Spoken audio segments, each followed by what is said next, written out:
사랑하는 카나다 강림교회 성도 여러분, 온라인 수예배를 통하여서 성도님들을 만나 이렇게 예배 드릴 수 있음에 감사를 드립니다.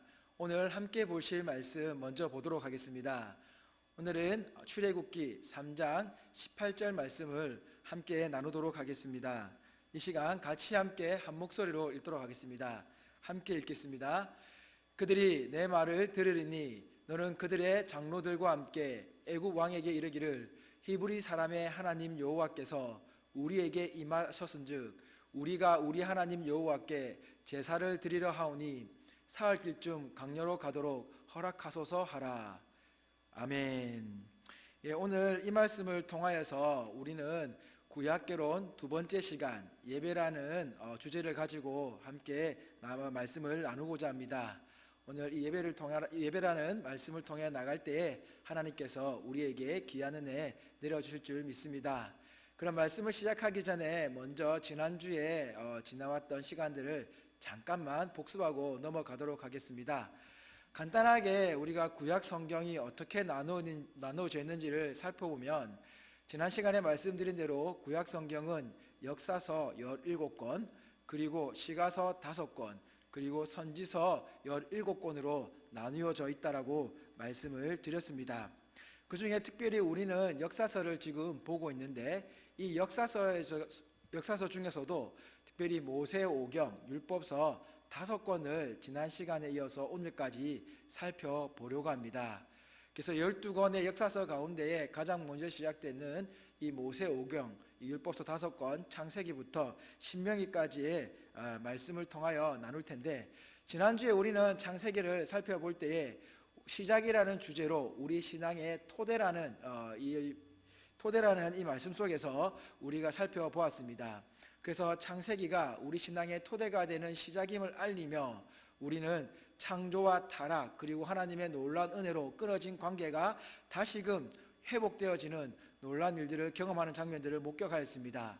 그래서 하나님께서 창조 그리고 심판을 하셨고 다시금 하나님께서 아담과 아브라함과의 언약을 맺으시면서 요새까지의 이야기로 우리는 창세기의 이야기를 살펴보았습니다. 그리고 오늘 우리는 이 출애굽기의 말씀을 또 함께 나누고자 합니다.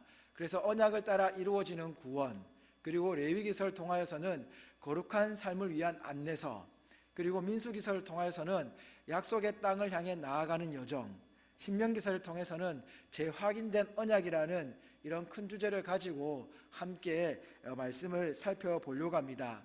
그래서 이 모세오경, 이 시작으로부터 해서 이 창세기부터 시작했던 것이 이 신명기까지 마무리되게 되면서 함께 나누고자 하는 주제가 바로 예배입니다. 하나님께서는 창세기에서 언약을 시작하시면서 이 신명기까지 이어지면서 우리들에게 재차 그 언약을 확인시켜 주시며 우리에게 끊임없이 요구하시는 것이 무엇이냐? 바로 이 예배라는 것입니다. 그래서 이 예배라는 주제로 함께 오늘 말씀 나눌 때에 하나님께서 귀한 은혜 내려주실 줄 믿습니다. 사랑하는 여러분, 우리는 살아가면서 우리가 가지고 싶은 습관들이 있습니다. 사람들이 습관을 가지기를 원하는 것은 무엇이냐면 바로 내 자신이 좀 더 나은 삶을 위해서, 내가 좀 더 나은 삶 그리고 좀 더 좋은 삶을 위해서 우리는 좋은 습관을 가지고자 합니다. 그러나 좋은 습관을 가지는 것이 나쁜 습관을 가지는 것만큼 빨리 우리들 몸에 배이지는 않는 것 같습니다. 그래서 많은 아이들이, 그리고 많은 청소년들이, 그리고 많은 청년들이, 그리고 많은 어른들이 좋은 습관을 가지기 위해서 부단히 노력을 합니다. 어린 아이들에게는 부모님들이 지도를 하고 청소년들까지 해도 마찬가지죠. 청소년들도 부모님이 좋은 습관을 가지기 위해서 노력을 하게 만들어주시고 그리고 스스로도 하려는 의지를 가집니다. 청년 때쯤 되면은 이제 자기 스스로가 무엇이 나에게 좋고 나쁨을 구분할 줄 알기에 자기에게 좋은 습관을 가지려고 합니다. 마찬가지로 어른들 또한 마찬가지입니다. 삶을 살아가면서 이제는 자신만을 위한 것이 아니라 가족을 위해서 또 주변 사람을 위해서 모범된 모습도 필요하기 때문에 좋은 습관을 가지려고 합니다. 이렇게 우리는 좋은 습관을 가지려고 하는데 그 좋은 습관이 한 번에 이루어지지 않습니다. 그래서 세상에 이런 말이 있습니다. 작은 습관이 인생을 바꿀 수 있다, 이런 말이 있습니다. 그래서 우리는 습관이라는 것은 우리에게 좋은 유익을 주지만 이 좋은 습관을 바꾸기 위해서는 작은 습관, 즉 작은 것부터 실천할 수 있는 힘을 길러야 된다는 것이죠. 그런데 실제로 우리의 이 생활 패턴 속에서 작은 습관을 들인다라는 것이 여간 어려운 일이 아닙니다. 그럼에도 불구하고 이 세상 사람들은 자신의 습관, 자신의 좋은 모습을 위해서 이 습관을 들이는 것에 무단한 노력을 하고 있습니다. 제가 오늘 이 말씀을 드리는 이유는 무엇이냐면 우리의 예배도 마찬가지입니다. 지금 우리는 영상을 통하여서 계속 매일 반복되는 예배를 드리고 있습니다. 고난주간 때문에 지금 아침에 새벽부터 시작하여서 우리 예배 영상이 올라갑니다. 그러면은 이 고난주간에 특별 새벽 기도에 영상을 보게 되고, 그리고 저녁 9시가 되면 우리는 911 기도회를 가지고 있습니다. 그리고 또 수요일에는 새벽 기도와 또 저녁에 수요 예배가 있습니다. 그리고 돌아오는 금요일에는 또 성금요 예배가 예고되어져 있습니다. 그러니 우리는 하루에 최소 2번 이상씩을 지금 매일같이 예배를 드리고 있습니다. 그런데 이 예배가 우리의 습관화가 된다는 것이 참 쉬운 일은 아닌 것 같습니다. 예배를 드리는 것은 너무 좋습니다. 예배당에 와서 예배를 사모하며 예배를 드리고 싶은 마음이 굴뚝 같습니다. 그런데 영상으로 매일 30분 가까이 되는 이 영상 예배를 드린다는 것이 쉬운 일은 또 아닌 것이 우리의 모습인 것 같습니다. 그럼에도 불구하고 우리가 이러한 매일의 30분의 습관을 드린다고 한다면, 그리고 저녁에 기도회 때 각 가정에서 드리는 그 기도회가 우리의 작은 습관이 된다고 한다면 우리는 예배자로서의 승리를 이끌어가게 될 줄 믿습니다. 그래서 오늘 말씀을 나누고자 하는 제목도 바로 이러한 우리의 습관, 우리가 어떠한 하나님 앞에서 습관을 가지느냐에 따라서 우리의 인생이 달라질 수 있고 바뀔 수 있다는 것이 오늘 말씀에 나오게 됩니다. 그래서 먼저 우리가 살펴보고자 하는 이 출애굽기를 보면은 우리는 이 출애굽기를 통하여서 언약을 따라 이루어진 구원인, 즉 언약을 따라서 하나님께서 이루어가는 구원을 바라볼 수가 있습니다. 출애굽기는 우리가 잘 아는 것처럼 이 애굽 땅을 빠져나온 것을 이야기합니다. 하나님의 구원에 의해서 이 이스라엘 백성들이 그 노예 생활을 하던 그 애굽 땅에서 이제는 하나님의 약속의 땅, 가나안 땅으로 옮겨지는 여정이 그려져 있습니다. 그래서 출애굽기를 좀 구조로 몇 가지 나눠보면은 먼저는 애굽에서 시내산까지 이야기가 1장에서 18장까지 이야기로 펼쳐집니다. 애굽에서 시작된 그 이야기가 시내산까지 옮겨가는 이야기로 펼쳐져 있습니다. 그리고 두 번째로는 19장에서 40장까지 해서 시내산에서의 언약이 나와 있습니다.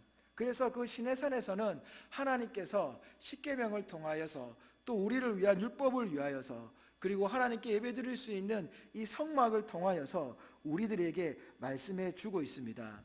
그리고 변화적으로 우리가 알 수 있는 것이 무엇이냐면 바로 이 시내산에서의 언약 가운데 일어났던 우상 숭배의 사건이 32장에서 35장 초반까지 나오고 있습니다.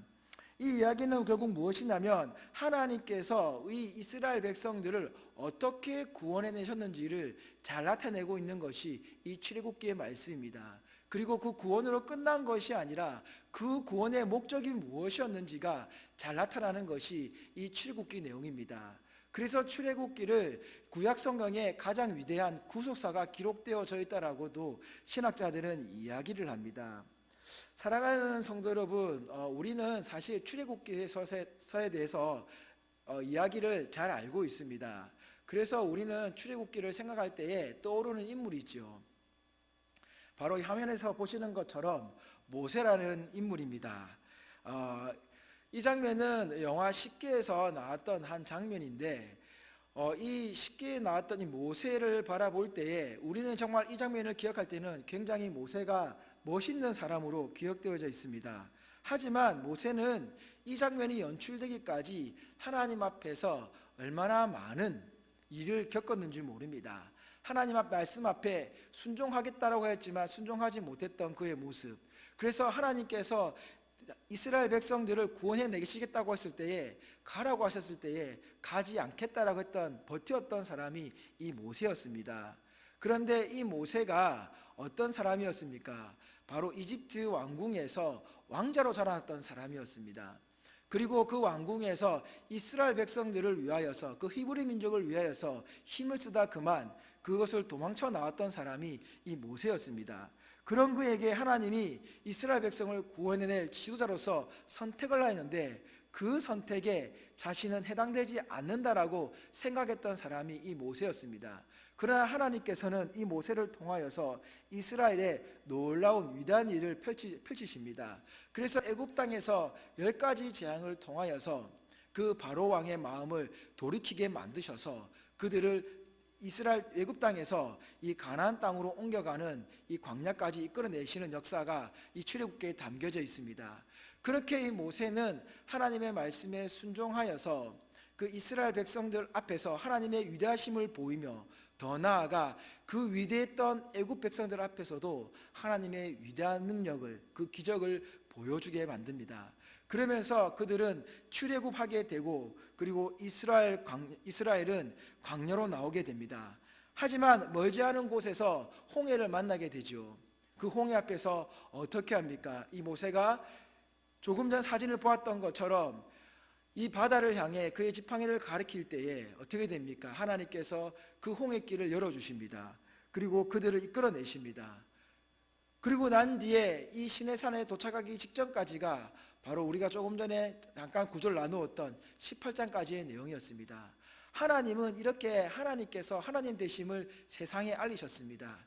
이스라엘 백성이 알 수 있게끔 만들어 주셨습니다. 그래서 너희는 가만히 있어 오늘 하나님께서 너희를 위하여 이루시는 구원을 보라라고 말씀하시며 이 출애굽기 전반에는 하나님께서 그들을 위하여 행하시는 일들이 나타나게 됩니다.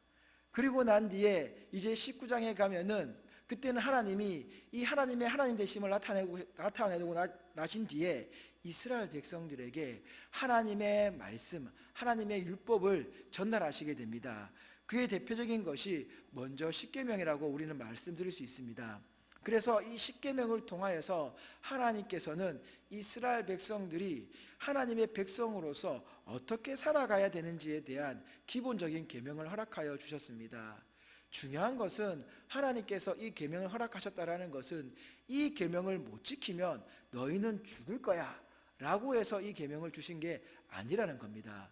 하나님께서는 이 계명을 주셨던 이유가 바로 하나님 안에 거할 때에 참된 자유를 누릴 수 있으며 하나님의 말씀에 거할 때에 우리의 질서가 잡히며 우리가 그 질서 안에서 누릴 수 있는 최고의 혜택을 누리며 살아갈 수 있도록 만들어 주셨다라는 것입니다. 즉 하나님께서 창세기에 말씀하셨던 것처럼 생육하고 번성하라고 말씀하셨던 것, 즉 그리고 또 아브라함을 통하여서 너를 이 땅에 큰 민족을 이루겠다라고 말씀하셨던 그것처럼 하나님의 율법 안에서 우리가 살아가게 될 때에 하나님의 말씀 안에 거하며 살아가게 될 때에 우리는 이 땅에 번성하며 이 땅을 다스리며 놀라운 축복들을 누릴 수 있게 된다라는 그 은혜를 주시기 위하여서 이 십계명을 주셨다라는 것입니다. 즉 이 십계명 안에는 하나님이 구원해낸 하나님의 백성에 대한 사랑의 의지가 담겨 있음을 우리는 알 수 있습니다. 그렇게 하나님은 이 십계명을 허락하시면서 그들에게 많은 율법을 지어주시면서 그들이 이 땅에서 어떻게 살아가야 될지에 대해서 말씀해 주셨습니다. 그리고 이 이후에 나오는 말씀이 바로 이 성막입니다. 성막의 말씀이 나오는데 이 성막은 하나님께서 이곳에 머무시면서 이스라엘 백성들과 늘 함께 한다는 사실, 그래서 늘 함께 하시면서 이스라엘 백성들이 하나님 앞에 하나님의 거룩한 백성임을 알게끔 하기 위해서 이 성막을 만들게 하셨습니다. 이 성막에 관한 부분은 이 구약 개론이 끝나고 나면 우리 최대훈 목사님께서 이 성막에 대해서 좀 더 자세하게 잘 설명을 해줄 말씀을 준비 중에 있습니다. 그래서 성막은 그때 더 자세히 들으면 좋으실 것 같습니다. 그래서 이 성막을 통하여서 하나님은 이스라엘 백성들과 함께하고 계시며 그리고 이스라엘 백성들이 하나님을 온전히 섬기며 하나님과 온전한 관계를 맺을 때에 바로 하나님께서 허락하시는 그 놀라운 축복들을 누릴 수 있다라고 말씀합니다.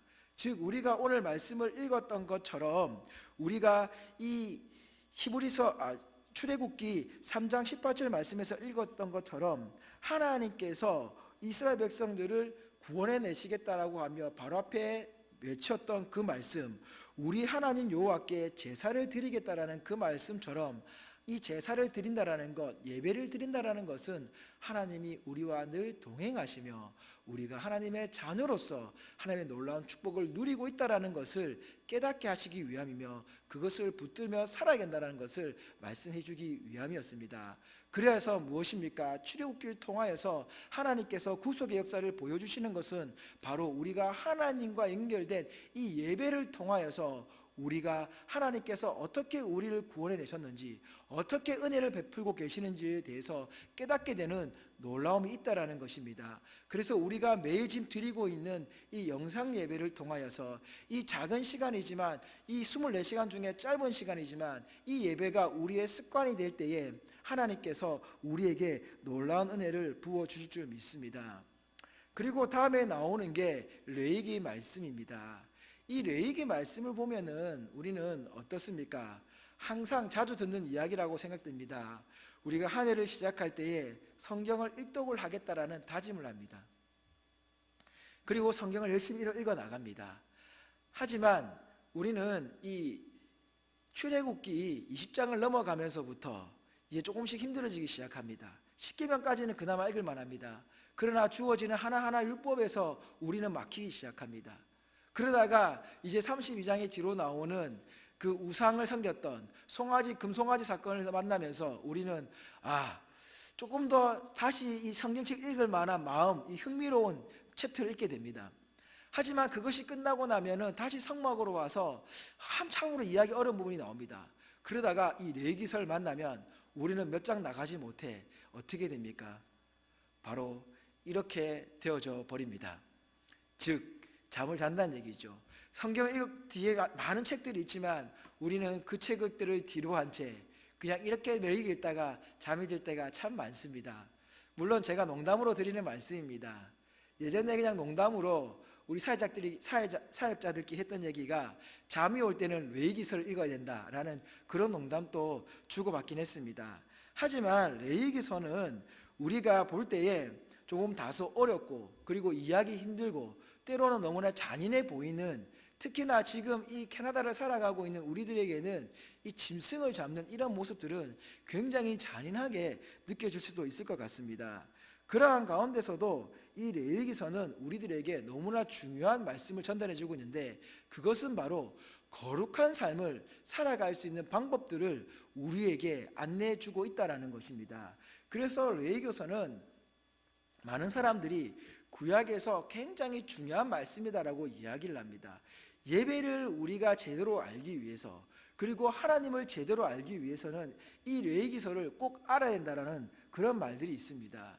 레위기서를 통하여서 그 거룩하신 하나님을 알아가며 그 거룩하신 하나님의 자녀된 거룩한 백성, 거룩한 자녀가 어떠한 삶을 살아가야 되는지에 대해서 잘 나와 있는 것이 바로 이 레위기서의 말씀입니다. 그래서 레위기서는 전체적인 구조를 살펴보면 또 복잡해지고 어려우니 딱 한 줄로 우리가 딱 말씀드릴 수 있는 것이 무엇이냐면 거룩하신 하나님의 거룩한 백성으로의 삶이 나와 있는 것이 바로 이 레위기서입니다. 그래서 우리가 출애굽기를 기억할 때는 굳이 어떠한 특별한 것들을 많이 외우지 않아도 우리의 머릿속에는 흐름이 놓여져 있습니다. 그래서 창세기와 출애굽기는 우리가 이해도 잘하고 있으며 어떠한 말씀을 들어도 그 군데군데 말씀을 들어도 창세기서의 전체적인 내용, 출애굽기서의 전체적인 내용을 우리는 기억할 수 있습니다. 그러나 레위기서를 토막토막 우리가 설교를 듣는다고 한다면, 조각조각 설명을 듣는다고 한다면 레위기서 그 전체를 파악하는 것은 어렵습니다.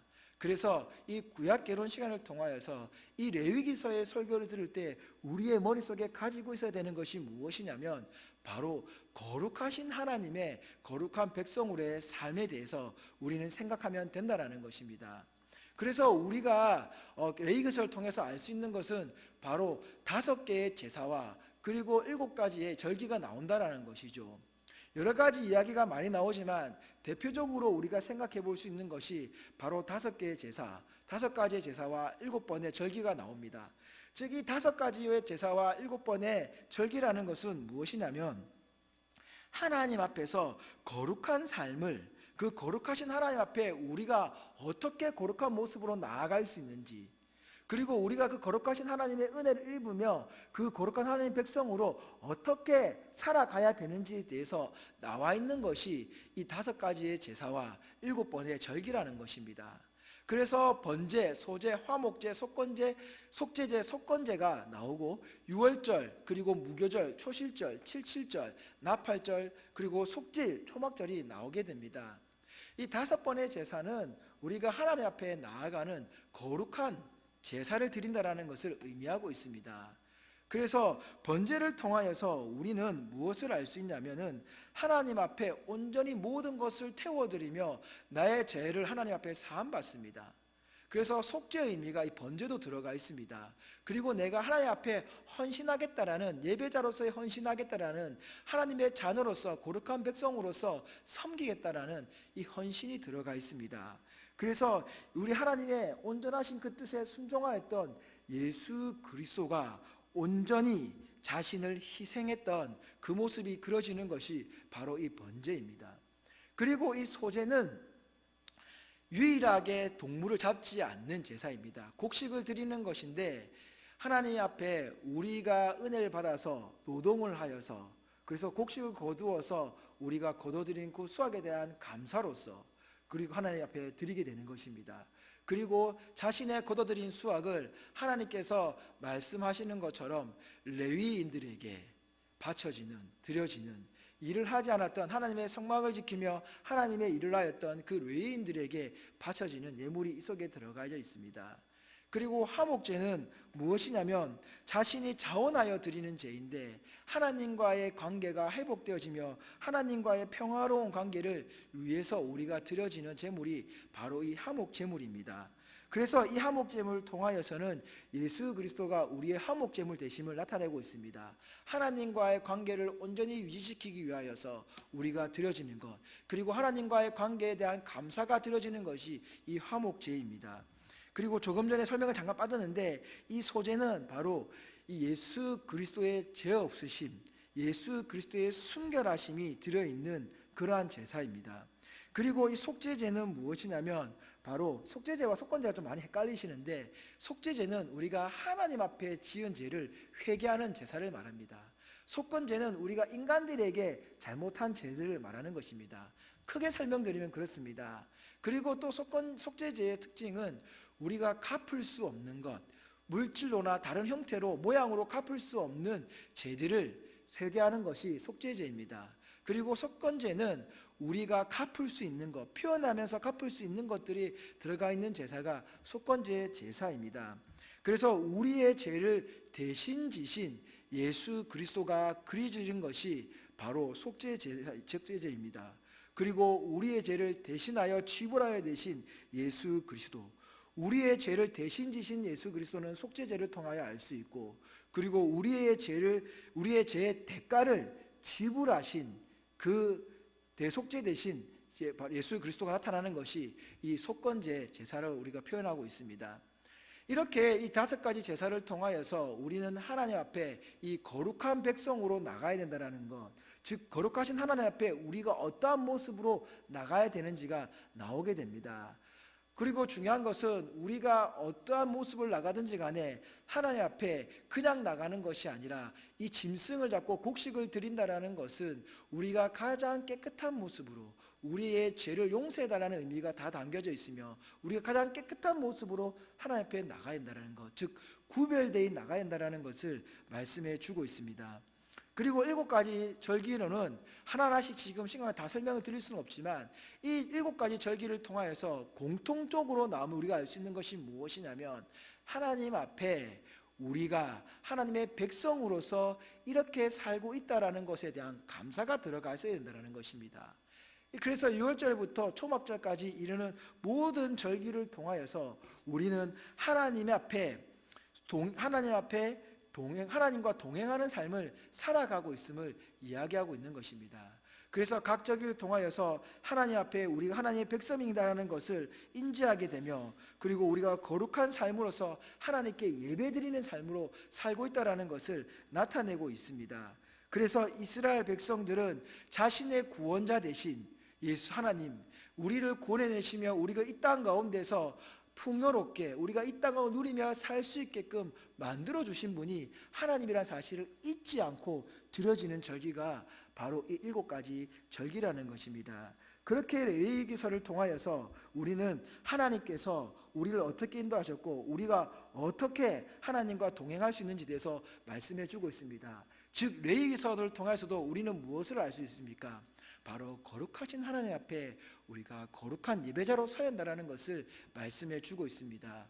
그래서 대표적으로 5가지 제사와 7가지 절기를 통하여서 하나님은 하나님 앞에 거룩한 백성으로서 우리가 예배를 드리기를 원하셨다라는 것입니다. 그 이유가 무엇입니까? 예배를 통하여서 하나님 기뻐하시고 예배를 통하여서 하나님께서 우리에게 놀라운 축복을 허락해 주는 사실을 우리가 깨달을 수 있기 때문입니다. 예배를 통하여서 우리가 하나님 앞에 어떻게 됩니까? 하나님 앞에 순종의 자세로 나아가게 되는 것입니다. 겸손의 자세로 나아가게 되는 것입니다. 그래서 이 레위기서를 통하여서 우리가 세상과 구별되이 하나님의 백성으로서 나아가는 그 자리가 이 예배 자리가 되는 것입니다. 그리고 나오는 것이 우리 민수기서입니다. 민수기의 말씀은 약속의 땅을 향하여 간다라는 그 말씀입니다. 레위기는 출애굽기에 나왔던 그 율법을 보충하여서 우리가 거룩한 하나님의 백성으로서 어떻게 예배를 드려야 되는지에 대해서 나왔다고 한다면 이 민수기서는 이제 이동을 하게 됩니다. 하나님께서 약속하셨던 그 가나안 땅으로 이동하게 되면서 그 이동의 경로가 이어지면서 그 땅에서 어떻게 지내는지가 나오게 됩니다. 그러면서 이 민수기서는 특별히 나오는 것이 있는데 기억해야 될 것이 무엇이냐면 2번의 인구조사가 있습니다. 그래서 민수기서의 제목도 넓습니다. 그러니까 즉 이 민수기를 우리가 기억할 때는 어떠한 말씀이 기억되든지 간에 민수기서는 인구조사를 통하여서 1세대와 2세대가 나누어져 있다는 것을 우리는 기억할 수 있습니다. 그래서 1장에 나오는 첫 번째 인구조사는 바로 이 출애굽했던 1세대를 가리키는 인구수이며 그리고 26장에 나오는 두 번째 인구조사는 이제 가나안 땅으로 들어가게 될 두 번째 인구조사를 2세대들에 대한 두 번째 인구조사를 말하고 있는 것입니다. 이렇게 이 민수기서는 2번의 인구조사로 이루어져 있으며 1세대가 어떻게 얼마 정도가 이 땅을 40년간의 광야생활 동안에 살아왔는지 그리고 또 2세대가 가나안 땅으로 들어갈 때에 얼마 정도의 인원이 들어가게 되는지를 자세히 기록해 놓았습니다. 그리고 각 지파마다 인원수를 이야기하면서 그 지파들이 가져야 될 그 땅과 그리고 그 질서들에 대해서 말씀해 주시고 있는 것이 바로 이 민수기서입니다. 즉 가나안 땅으로 들어갔을 때에 그들의 질서를 잡기 위해서 이 말씀이 기록되어져 있다라는 것이죠. 그런데 이게 무슨 일인지 우리가 생각지 못한 일이 벌어집니다. 민수기서에서 보면은 이 가데스 바네아가 나옵니다.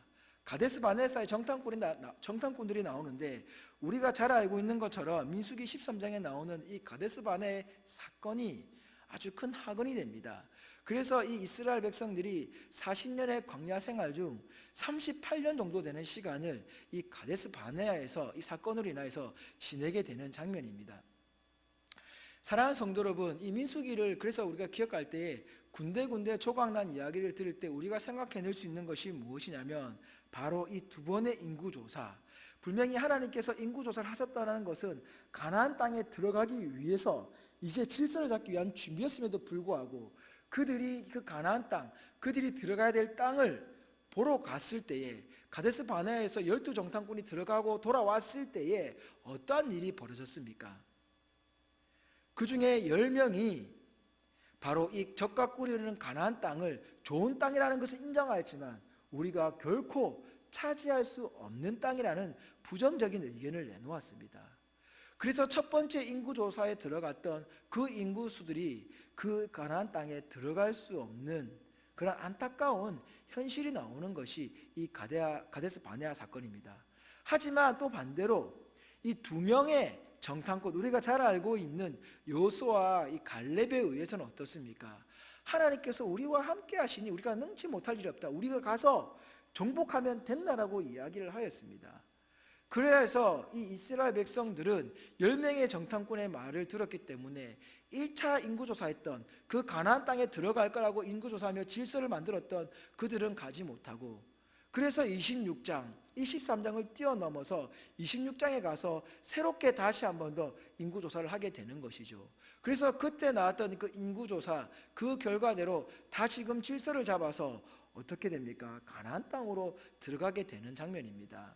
그래서 민수기서는 이 두 번의 인구조사 사이에 가데스 바네아 이 사건, 즉 가데스 바네아에서의 이 정탐꾼들의 사건을 우리가 기억하면 좋을 것 같습니다. 그래서 민수기서를 기억할 때는 두 번의 인구조사 사이에 가데스 바네아에서의 정탐꾼들을 기억한다고 한다면, 우리는 이 민수기서를 어떠한 말씀을 들어도 우리는 그 큰 그림을 그리면서 민수기의 말씀을 이해할 수 있을 것입니다. 그런데 민수기서에서도 마찬가지로 번외적인 장면이 나옵니다. 바로 발람의 예언입니다. 발락이 이 이스라엘을 무찌르고 싶은데 자신의 능력으로는 할 수 없다는 것을 알기 때문에 이 발람을 찾아가서 어떻게 합니까? 저주를 내달라고 합니다. 하지만 하나님께서 그의 마음을 움직이셔서 이 발람이 발락의 말대로 하려고 했지만 하나님께서 막으시고 오히려 발람이 이스라엘을 축복하게 되는 놀라운 장면이 기록되어져 있습니다. 이것을 통하여서 무엇을 알 수 있습니까? 하나님께서는 이스라엘 백성들이 하나님을 또 부인하고 쓰러지고 넘어져서 그 가나안 땅으로 들어갈 수 없게 되는 지경이 있었음에도 불구하고 하나님께서는 자신이 선택한 백성들을 이끌어 가신다라는 놀라운 은혜가 담겨져 있습니다. 이렇게 하나님께서는 민수기서를 통하여서 그들의 잘못에 대해서도 하나님 어떻게 하십니까? 그들의 후대를 통하여서 하나님의 언약을 지켜나간다라는 사실을 알 수 있습니다. 사랑하는 성도 여러분, 우리가 이 민수기서를 통하여서 또 알 수 있는 것이 무엇입니까? 바로 이 예배입니다. 예배자로서 바로 서지 못한다는 장면이 어디서 나옵니까? 바로 하나님의 말씀, 하나님의 능력을 경험하고도 그들은 하나님을 온전히 믿지 못하고 섬기지 못하고 하나님께서 함께 하신다는 것을 잊어버리고 그만 가나안 땅에 들어가지 못하게 되는 안타까운 현실을 겪는 것이 바로 이 민수기서의 말씀이라는 것입니다. 그래서 우리는 예배자로서 회복이라는 것, 예배자로서 은혜라는 것이 얼마나 중요한지를 다시 한 번 더 깨닫게 됩니다. 하나님과의 만나는 이 예배 자리에서 승리한다는 것은 무엇일까요? 바로 가나안 땅에 펼쳐졌던 그 용맹한 용사들 앞에서도, 그 세상의 그 놀라운 큰 용맹함 앞에서도 무너지지 않는 갈렙과 여호수아 같은 고백이 나오게 되는 것이 진정한 예배자의 승리라는 것입니다. 그래서 우리보다 더 커 보이는 세상 앞에서 그 세상보다 더 큰 하나님의 능력을 믿으며 나아가는 것이 바로 예배를 통하여서 우리가 힘을 얻게 되는 놀라운 능력이라는 것입니다. 그리고 이제 마지막에 나오는 것이 신명기서입니다. 신명기서는 재확인된 언약이라는 주제를 가지고 있습니다. 그래서 신명기서를 통해서 우리가 알 수 있는 것은 무엇이냐면 바로 모세의 가르침, 당부의 말씀을 우리는 알 수 있습니다. 그래서 신명기서의 어떠한 조각의 말씀을 듣는다고 하더라도 이 신명기서는 모세가 당부하고 있다는 것, 모세가 다시 한 번 더 가르치고 설교하고 있다는 장면으로 우리가 생각해 보면 좋을 것 같습니다. 그래서 모세의 가르침이 어떻게 나오느냐? 과거와 현재와 미래로 나뉘어져서 나오고 있습니다. 과거에는 하나님께서 행하신 일이 나와 있습니다. 그리고 현재는 백성들에게 바라시는 것이 나와 있습니다. 그리고 미래는 하나님께서 행하실 일이 나와 있습니다. 즉 하나님께서 과거에 어떻게 우리를 여기까지 인도하셨는지에 대해서 말씀하고 있습니다. 이 과거를 이야기할 때 우리가 중요한 것은 무엇이냐면 이 과거의 이야기를 지금 새롭게 들어가는 이 2세대만 듣고 있는 것이 아니라 1세대와 함께 이 말씀을 듣고 있다는 것입니다. 즉 그 과거에 하나님께서 하셨던 그 일이 이 2세에게 들어갈 그 일들과 분리되어 있는 것이 아니라 동일하게 그렇게 하나님께서 행할 것이다라는 것에 대한 증인으로 서 있다라는 것입니다. 1세대는 비록 하나님 앞에 바로 서지 못하여서 들어가지 못하지만 그럼에도 불구하고 하나님이 우리와 함께 하셨기 때문에 너희는 들어가서 그 땅을 정복하게 될 것이라는 이 놀라운 은혜의 사실을 확증하고 증명해 주는 것이 1세대의 모습이었다는 것이죠. 그리고 현재는 어떻습니까? 그래서 하나님께서 백성들에게 하나님의 말씀에 온전히 순종해 나가는 것을 바라고 있습니다. 과거의 그 일들에 대해서 과거 일로 그치는 것이 아니라 그 과거의 하나님이 지금도 우리와 함께하고 계신다라는 것이죠. 그러면서 하나님께서는 어떻게 하십니까? 우리들에게 있어서 어떠한 일이 있어야 되는, 어떠한 말씀을 지키며 살아가야 되는지에 대해서 말씀해 주고 있습니다. 그리고 미래에 대해서 말씀하실 때는 하나님께서 하나님의 말씀에 순종한 백성들이 어떠한 복락을 누린지에 대해서, 하나님께서 지금까지 했던 그 하나님이 앞으로도 그렇게 역사하실 것에 대해서 말씀해 주고 있습니다. 사랑하는 성도 여러분, 이렇게 신명기서를 통하여서도 하나님께서는 다시 한 번 더 모세를 통해서 말씀하십니다. 그리고 다시 한 번 더 십계명을 가르쳐주고, 다시 한 번 더 율법을 이야기하고, 다시 한 번 더 하나님의 언약에 대해서 말씀해 주십니다. 이렇게 계속해서 말씀하며 가르치는 이유가 무엇입니까? 바로 하나님께서는 가나안 땅에 들어가서 그들의 삶이 어떠해야 되는지에 대해서 우리가 알아야 되기 때문입니다. 가나안 땅으로 들어감에 있어서 그들이 하나님을 온전히 신뢰하지 못하게 된다면 어떻게 됩니까? 지금 과거의 모습처럼, 이 1세대의 모습처럼 가나안 땅에 들어가지 못하게 되는, 가나안 땅에 들어가지 못한다는 것은 가나안 땅을 정복할 수 없다라는 것입니다.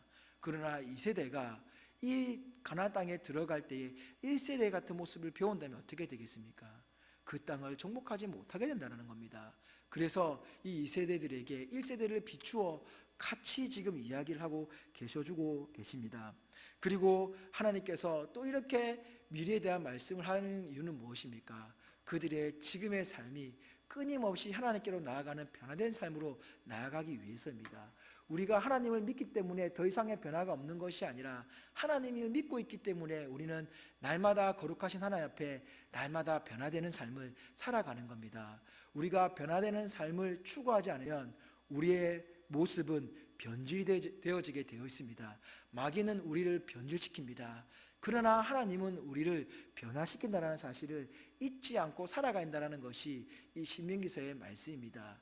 그리고 신명기서에는 동일하게 번외적인 말씀이 나오는데, 바로 마지막 두 장의 말씀을 통하여서 33장과 34장의 말씀을 통하여서 모세의 축복과 죽음이 나옵니다. 모세는 그들에게 축복의 말씀을 합니다. 그리고 모세는 그 마지막을 죽음으로 맞이하겠다는 것을 나타내는 장면이 34장에 나옵니다. 모세의 죽음은 우리들에게 너무나 안타까운 마음을 심겨주고 있습니다. 그러나 우리의 마음은 모세가 그래도 들어갔으면 좋겠다는 마음이 있을 줄 모르지만, 하나님께서는 그 이스라엘 백성들을 위해서 모세를 그 자리에서 내려놓습니다. 그리고 다음에 리더인 여호수아를 통하여서 가나안 땅을 정복하며 가나안 땅을 누릴 수 있는 놀라운 축복을 허락해 주십니다. 여기서를 통해서도 우리가 알 수 있는 것이 있습니다. 결국 무엇입니까? 예배입니다. 거룩한 예배자가 되어서 그들의 매일의 삶이 변화되어야 되는 것입니다. 이 거룩한 예배가 습관이 되어서 은혜로 다가오는 것이 우리의 모습이 되어야 되는데, 이 거룩한 예배가 습관이 되는데 은혜의 습관이 아니라 그냥 들어지는 시간의 습관이 되어진다면 어떠한 일이 벌어질까요? 바로 민수기에서 벌어졌던 그 가데스 바네아 사건이 우리의 삶에도 일어날 수 있다는 것입니다. 그래서 우리는 조금 전에 말씀드렸던 것처럼 사단의 유혹 속에서 변질되는 것이 아니라 거룩한 하나님의 백성으로서 거룩한 하나님 앞에 이 예배를 매일 드림으로써 우리가 변화가 되는 저와 여러분이 되었으면 좋겠습니다. 그래서 우리가 이 모세오경을 통하여서 우리가 알 수 있는 것은 무엇입니까? 하나님께서 이 땅을 창조하신 그 거룩한 하나님께서 우리 거룩에서 벗어난 우리를 위하여서 하나님께서는 구원의 계획을 세우시고 그 구원의 역사를 이루어 가시며, 우리가 하나님께서 말씀하신 대로 생육하고 번성하여 땅에 충만하여 누릴 수 있는 은혜를 허락해 주시기 위해서 끊임없이 우리를 이끌어가고 있다는 사실입니다. 그런데 그 이끌어가는 그 중심에 무엇이 있다고요? 바로 이 예배가 있다는 사실을 잊지 않았으면 좋겠습니다. 하나님이 이스라엘 백성들을 출애굽시킨 이유는 바로 하나님 앞에 제사 드리기 위함, 하나님 앞에 예배를 통하여 거룩한 백성으로 변화되어지는 그 삶 속에서 그들이 참된 승리를 누리며 그 질서 속에서 참된 자유함을 누리며 나아간다는 사실을 잊지 말고, 우리가 코로나 바이러스 기간에 힘들고 어려운 시간을 보내고 있지만 이 시간을 통하여서 하나님 주시는 놀라운 은혜를 누리시는 저와 여러분 되기를, 이 예배를 통하여서 누리시는 저와 여러분 되기를 주님의 이름으로 축원드립니다.